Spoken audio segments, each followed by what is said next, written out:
My homage to the Supreme Buddha. Buddha is my refuge every day.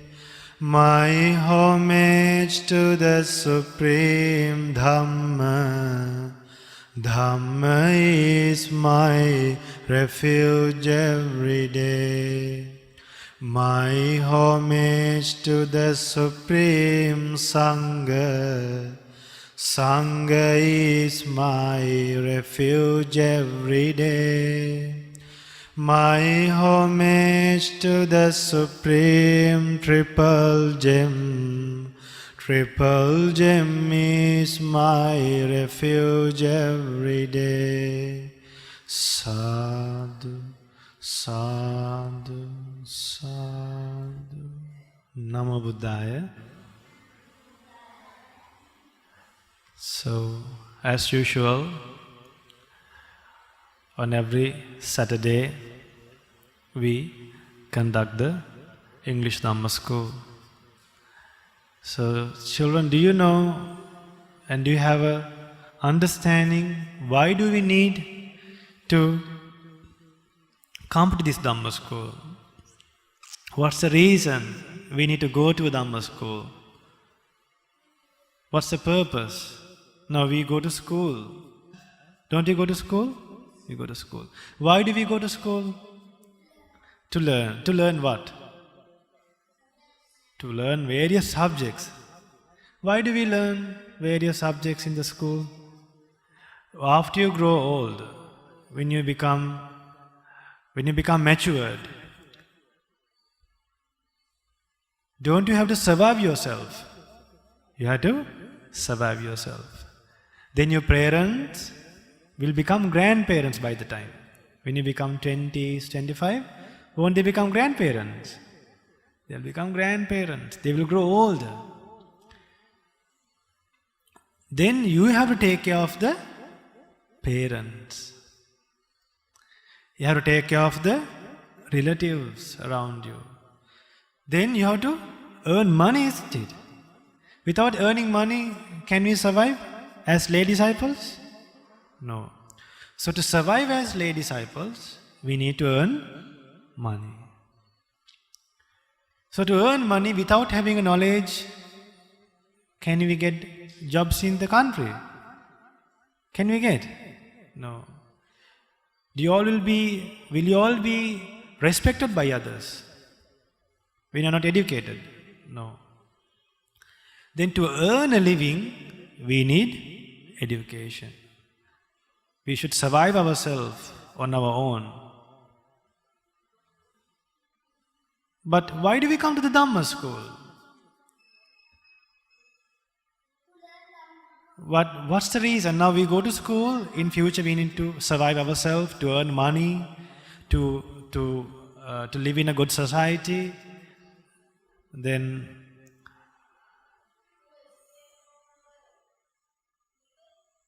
to escape from to escape from evil deeds that we have done in previous births and in this life. What else? What else?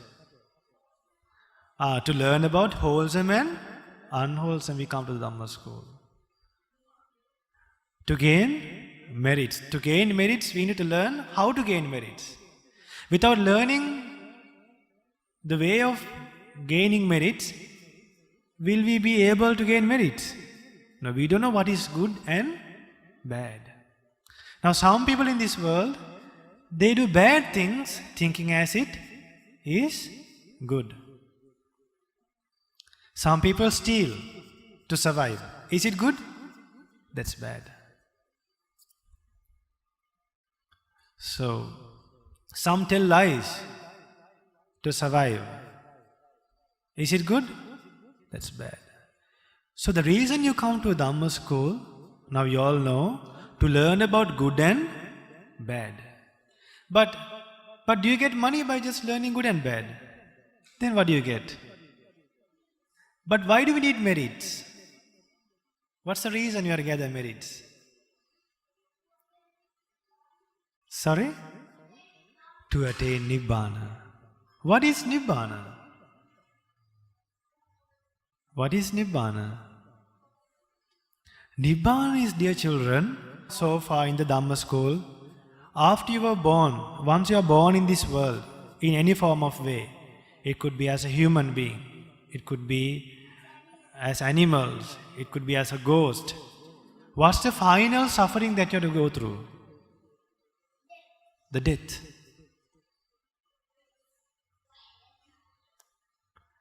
Now how you feel? If I keep you away from parents for 2 weeks, how do you feel? Don't you feel sad? You feel sad. So when you know, in future, from today onwards, I will never see my parents, I will never see my relatives hereafter, how do you feel? You'll feel very sad. There is no any other fearful state equivalent to death. So death is a state where there's a lot of suffering arises. Then what else? After you're born, what are the difficulties that you go through? Don't you have to grow old one day? Sickness. What else? Growing old. Sickness is a disease. We have to face accidents, go through accidents. Injuries. Is it always small injuries happen always? No. There are big injuries. Sometimes there's no solution. Due to that injury, people die. Then don't you have to separate from loved ones? You have to separate from loved ones. Then don't you have to mix with people that we don't like? We have to mix with people that we don't like. Now we like to be young every day. We like to look beautiful every day. But with a mere desire, can we get it? No. Isn't it suffering? That's suffering.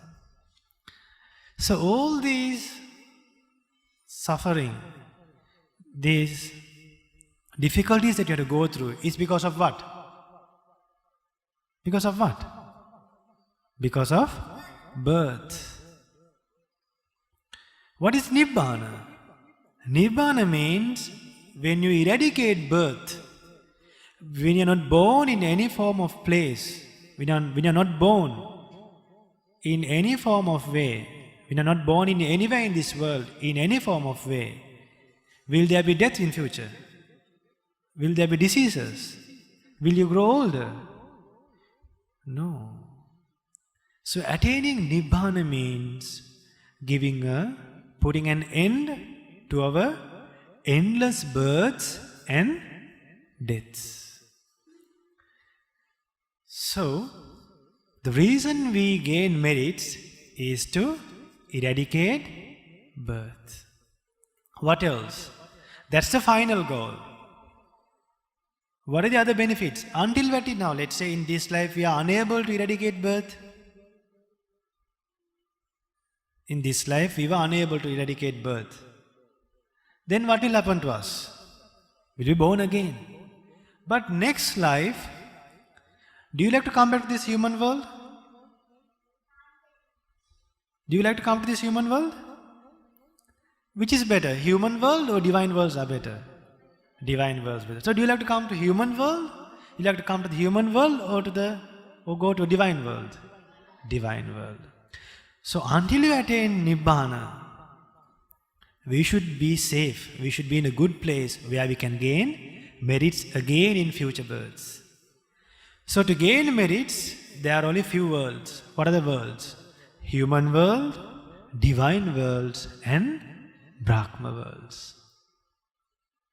So when we gain merits, the assurance that we have is we will be born in divine worlds until we attain Nibbana,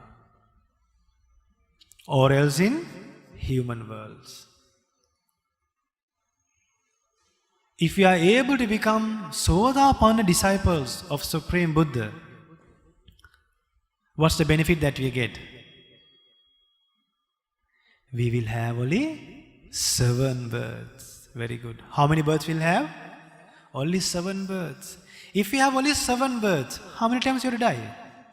7 times. And if that 7 births, and Supreme Buddha preached, those 7 births are only within human world, divine worlds and Brahma worlds. Will you be born in animal world? In ghost worlds? In the hell? No, dear children. So what should be your aim or the goal in life to achieve? To become a doctor or engineer? To become a lawyer? What's the first aim? Tell me, children. A monk. What else? Raise hands. What should be our first aim? What is it? Sorry? To? Stream entrant. Yeah, a child says the first aim should be is to become a stream entrant. Why? Even if we become doctors, if we have not escaped from hell, if you have not escaped from demon world, won't you be born again in the hell? Won't you again come back to this human world? And some people who come to this human world, who's born in human worlds, due to some mistakes they do, throughout the lifetime they are being imprisoned. They live in the prison. And they are punished, they are sentenced to death. Haven't you heard such people? Is it a peaceful state in their mind? Do they have happiness in their mind? When they recall their family members, when they recall their wives, when they think of their children, how do they feel? They feel sad, isn't it? So even if you become doctors and if you have not escaped from the four planes of miseries, if you have not become the real disciples of a Supreme Buddha, don't you have the danger to be born in bad destination? You have the danger. So while having a goal or ambition to become a good person in the society, apart from that,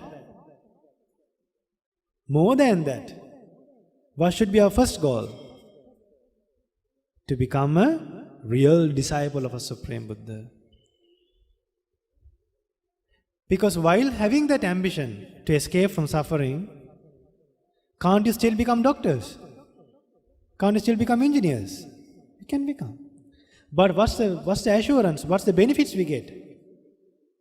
We are successful in this life as well as next life.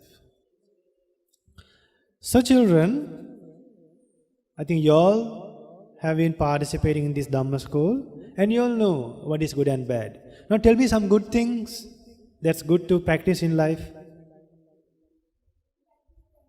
How can you practice Dhamma? Tell me. Metta Bhavana. Very good. Why do we need Metta Bhavana? To eradicate anger in our mind. Now don't we have anger in our mind? Don't you all have? When somebody scolds you, when somebody irritates you, don't you get angry? You get angry. Why is that? Because we have anger in our mind. But did Arahants had anger in their mind? No. Arahants did not have anger in their minds. They eradicated anger. But how did they eradicate anger? With the help of what? With the help of Metta Bhavana. What else? With the help of impermanence meditation. With the help of the meditation of 5 aggregates of clinging. Then the breathing meditation, in-breath and out-breath meditation. Anapanasati meditation, then Asubha Bhavana. What else? There are a lot of meditation, isn't it? Then Buddhanusati. Didn't you practice Buddhanusati? Yeah, what is Buddhanusati? Contemplation on the, recollecting the Supreme Buddha's great qualities. So, Arahants eradicated lust, anger and delusion. So even for our lives, we should be concerned about our mind as well, isn't it? Now usually people are only concerned about the body, isn't it? We bathe, we buy clothes, we buy vehicles, we build houses to live comfortable. But what do we do for our minds? Nothing. So why do we come to the Dhamma school? To do something for the mind. We come to the Dhamma school to be concerned and do something on behalf of the mind. Why you have to be concerned about the mind? Mind has unwholesome deeds. Mind has defilements. Mind has 3 unwholesome roots. What are the 3 unwholesome roots? Greed, hatred, and delusion. Greed, hatred, and delusion. So we should be heedful children. We should have a mindset, and we should be keen while going to school, while doing our day-to-day activities. We should learn how we can eradicate lust, anger, and delusion in our mind. Why? Why we should be concerned? If you are again born in this world, are we born without lust, anger, and delusion, or with lust, anger, and delusion? With lust, anger, and delusion. If you are born again with lust, anger, and delusion, won't you do bad things? Based on lust, you will do bad things. Based on anger, you will do bad things. You will kill living beings. You will steal. Because of greed, won't you tend to steal? You will tend to steal. Because of greed, won't you engage in sexual misconduct? You will engage in sexual misconduct. Because of greed, won't you tell lies? Now you steal something. Then you get caught. Then person will question you. They will inquire from you, did you steal this? Then you say no. But is it good? No. You will be escaped in this life. You won't be punished. But what will happen in next life? You will be punished. Even this life, due to a dittadhamma vediniya karma, you could be punished as well. Or else, until you attain Nibbana, that bad karma may come behind you all. Whose realization is that? A Supreme Buddha's realization, dear children. Now, there were other people who discovered many things, isn't it? There were people who discovered electricity, there were people who discovered the telephone, there were people who discovered what? The computer. There were people who discovered many principles and many scientific laws. There were people who discovered many scientific laws. But why they never invented? Why nobody discovered this world as impermanent? Did anybody discover, other than a Supreme Buddha, there is lust, anger, and delusion in our mind? Those things lead us to do bad things. We should be concerned about those unwholesome roots. We should be concerned about eradicating those unwholesome roots. Did anybody taught you those things, other than a Supreme Buddha, other than a monk, other than an ordinary disciple of a Supreme Buddha? No. Why they never taught you? Because they never knew those things. They never knew those things. Then can't we come to a conclusion, children? A Supreme Buddha is unique and his realization is also unique. He is a great person with unique qualities. And he realized this true Dhamma, the impermanence nature in this world, without a guidance of a teacher. That's why we worship the Supreme Buddha. That's why we keep the Supreme Buddha as a leader. That's why we go refuge to the Supreme Buddha's realization, the Dhamma. That's why we go to refuge to the ordained disciples of Supreme Buddha. Who are they? They are the monks. Now why do we go refuge to the monks, to the disciples, to the ordained disciples of the Supreme Buddha? They have dedicated their life to practice Dhamma. How they have dedicated? Now if it's a lay person, don't they have to earn money? Don't they have to go for jobs? They have to go to jobs. They have to go to work. Then they have to occupy their time from morning 8 until evening 5 to earn money. Sometimes they have to work overtime. Then will they have enough time to dedicate this life to Dhamma?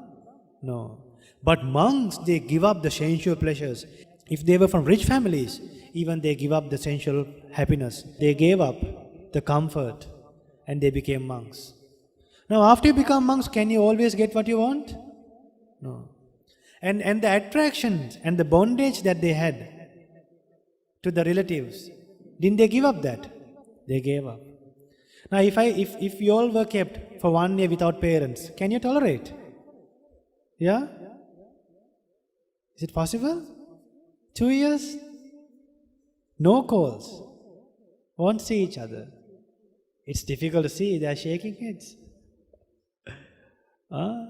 It's difficult. But during Supreme Buddha's time, there were monks at 7-year-old. At the age of 7 years, they left the lay life. Even now, there are small children at 7 years, at the age of 7 years, at the age of 8 years, they leave the lay life and become monks. Now, even when you think of it, is it easy? It's difficult to think even. If somebody is doing that, isn't it great? Why it is great, dear children? He practices this Dhamma and he do good things. And let's say if he were to die one day, now will he have a lot of things to give up? Will he have a lot of things to give up? Now if it's an ordinary person, he will think of the parents. He will think of the properties. He will think of the vehicles, about the relatives, about the children. Then a lot of bondages, isn't it? Can he die peacefully? No. But a monk who has less bondages, who has less desires to the world, can't he die peacefully? He can die peacefully. If a person dies peacefully, where will he be born? He will be born in a good destination. Now let's say a person dies having craving to the properties, having attraction towards the belongings that he has. What will happen to him? What's the danger that he has? He may come back to the same house. Will it be as a human being? No, it will be as a ghost, or else as a snake, as a python. Is it good? No, dear children. So that's the danger in this samsara. That's why Supreme Buddha preached, what should be our first goal? In the list, what should be our first ambition? To escape from suffering, to become a Sotapanna disciple of Supreme Buddha. So children, when you come to the Dhamma school, the benefits that you get is you'll be able to live happily in this life as well as next life. Now after you come to this Dhamma school, weren't you able to tolerate, weren't you able to control your anger? You were able to control your anger. Now if previously you were killing these small insects, after you came to Dhamma school, didn't you start avoiding killing living beings? You started avoiding. Then some of you all may be watching those unnecessary cartoons. After you came to Dhamma school, didn't you stop avoiding? Didn't you start watching good things? You started watching good things. And didn't you start worshipping your parents? Didn't you start waking up early morning? Yeah, then didn't you start worshipping the Supreme Buddha early morning? You started worshipping the Supreme Buddha early morning. What else? Now, did you do Metta Bhavana earlier before coming to Dhamma school? Huh? Who did Metta Bhavana before coming to Dhamma school? Less. After coming to Dhamma school, now there were children, they used to go for holidays, and even during the holiday, when they were not at home, they used to do Metta Bhavana. They used to sit on a line, and they used to gather the aunties and uncles and sat together and did Metta Bhavana. And dear children, in this era, who taught this Dhamma to us in a lucid form? Who was the main person to teach this Dhamma? In this era, in this point of time? Kirivatgoda Jnanananda Mahathera, who was the monk. So now if somebody asks you, who is your teacher? Who is your Dhamma teacher? Who is your Dhamma teacher? Kirivatgoda Jnanananda Mahathera. There's another way we call him. Loku Swamin Wahansa. How we call him? Loku Swamin Wahansa. How do you call him? Loku Swamin Wahansa. He is our noble friend. Who is our noble friend? Our Loku Swamin Wahansa is the noble friend of us. Without him, if he did not preach this Dhamma, will I be here? Will there be monasteries like this?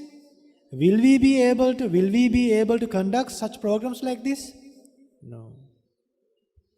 So we all got these opportunities to develop wholesome deeds and to abandon unwholesome deeds because of one person. That is, because of our Lokaswami. So dear children, what do you know about life? If somebody asks you, what do you think about life? What do you think about life? So in brief, tell me the nature of life. Dear children, this life, isn't it impermanent? This life is impermanent. Impermanent means there's an origin. We were born, then we survive, then we remain while changing. And we die one day. So, are we staying forever in this world? Are our lives permanent or impermanent? Our lives are impermanent. If our lives are impermanent, that is subjected to suffering or happiness? Subjected to suffering, because this is not remaining in the same way. And if something is impermanent, and if it is suffering, is it under our control? It's not under our control. That means it's not under our control. It's beyond our control. Then the external world, the other people around us, are they permanent or impermanent? Impermanent. Are they subjected to suffering or happiness? Now let's say a mother gets a baby. A mother gives birth to a baby. And she delights in that. She is getting something subjected to happiness or suffering? Suffering. Why? One day that child will leave that mother. But we celebrate, isn't it? Because we thought this child will be with me forever. But when the die changes, when the child doesn't live according to the parents, how do parents feel? Parents feel uncomfortable. But even parents, if they know this sublime Dhamma, will they feel uncomfortable? No. Even children, even in the school, if you have difficulties, when you don't get what you want each and every time, will you be uncomfortable? No, because you know this world is not under our control. And you know we will die one day. And after we die, when you know from the Supreme Buddha's Dhamma, we know we will not be born with the same appearance. Even if you're born in human worlds, there's a possibility of to be born in poor families. Can't we be born in poor families? Can't we be born as blind people? We can be born as blind children. We can be born as deaf. We can be deformed. Can't we be deformed? Can. So we can be born without arms. So that means this appearance that we have is impermanent. So, Supreme Buddha preached, this life is what it is, it's impermanent. And Supreme Buddha preached some similes to understand the impermanent nature of this life. Supreme Buddha preached, this life is like a dewdrop on the tip of a grass blade. Children, Supreme Buddha preached, this life is like a dewdrop on the tip of a grass blade. Do you understand? Now in the morning, if you go and see the garden, there are grass, isn't it? If you go in the morning and check properly, in the early morning, there are small dewdrops, there are small drops in the leaves, in the end of the grass, in the end of the leaves. And it disappears when the sun rises. Yeah, the drop will fall down. The life is also like that. This life can, and Supreme Buddha compared that simile. This life is like a dewdrop on the tip of a grass blade. That drop can fall at any point of time, and that drop can disappear. It's something like that. Yeah. And that dewdrop and that drop of water on the leaf what will happen? It will evaporate. It will disappear when the sun rises. The life is also like that. Now, can anybody argue with that simile? No, it's not like that. No, that's why we should respect Supreme Buddha. Then Supreme Buddha preached, this life is like a water bubble. This life is like a... Yeah, be silent later, okay? This life is like a water bubble. What's the nature of a water bubble? Does water bubbles remain? No. What happens? It blasts. Then Supreme Buddha preached, children, this life is like a line drawn on the water. Now, have you heard of this? Have you heard these similes before? Huh? No. Now, when you know these similes, won't these similes help us to be heedful, to do good things? It will help us. And won't this Dhamma, when you learn this Dhamma, won't we be able to form a pleasant mind towards the Buddha? We will be able to form a pleasant mind. When we form a pleasant mind towards the Buddha, what will happen to us? What do we get? What are the benefits we get? We will be able to lead a peaceful and a noble life. Then you are protected in this life as well as next life. And also Supreme Buddha preached, it's like a river flowing down the mountains.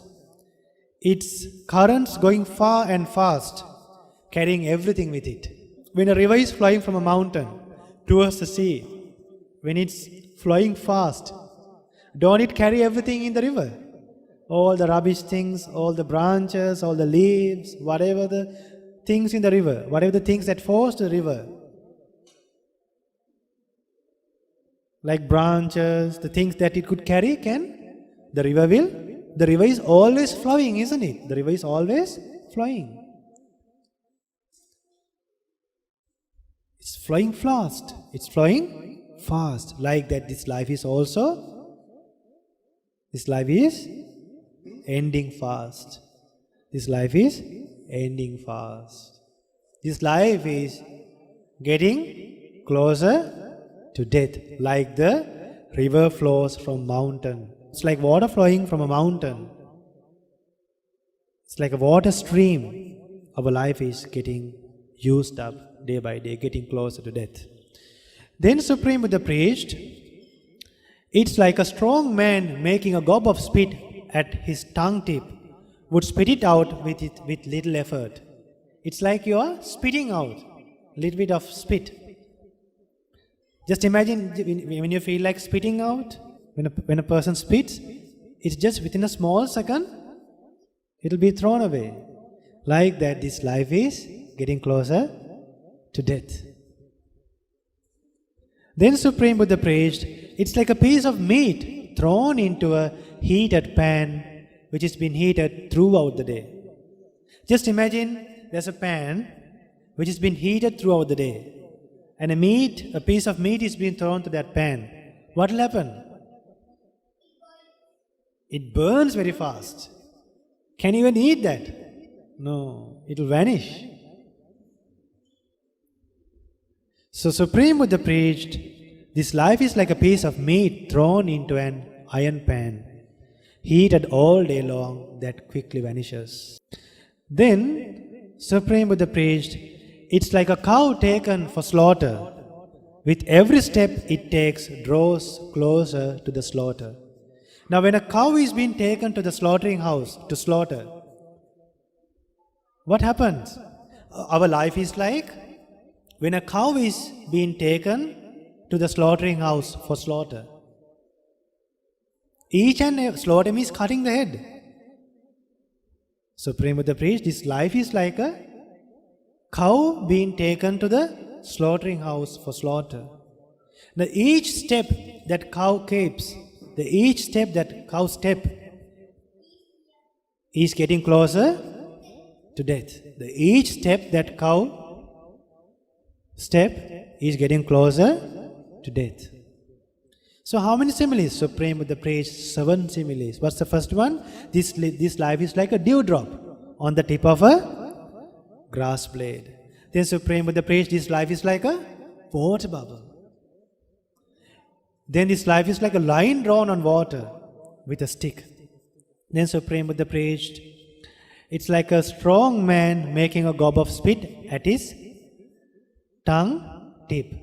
Would spit it out with little effort. It's like a piece of meat thrown into an iron pan, heated all day long, that quickly vanishes. When we missed one, what's that? It's like a river flowing from a mountain. Then Supreme Buddha preached, it's like a cow being taken for slaughter. With every step it takes, draws closer to the slaughter, to death. So children, we learned about life today. So what's life? This life is impermanent. And this life is subjected to suffering. Why is subject to suffering? We have to go through a lot of diseases. So when you're not, like cancer. So when you are not born anymore, with the help of the Dhamma, when you are born in divine worlds, won't we have less suffering? We have less suffering. So by learning this sutta, so Supreme Buddha, these 7 similes are in which sutta? In which discourse? It's in the Araka Sutta. What's the name of the sutta? Araka Sutta. What was the sutta we learned today? Araka Sutta. The sutta that we learned, from one sutta we learned just a little bit. We learned 7 similes. About what? About life. So by learning the true nature of lives, may all the children have the opportunity to escape from suffering by learning about the true nature of lives and realize the good Dhamma as soon as possible in this Gautama Buddha's dispensation. Sadhu, sadhu, sadhu.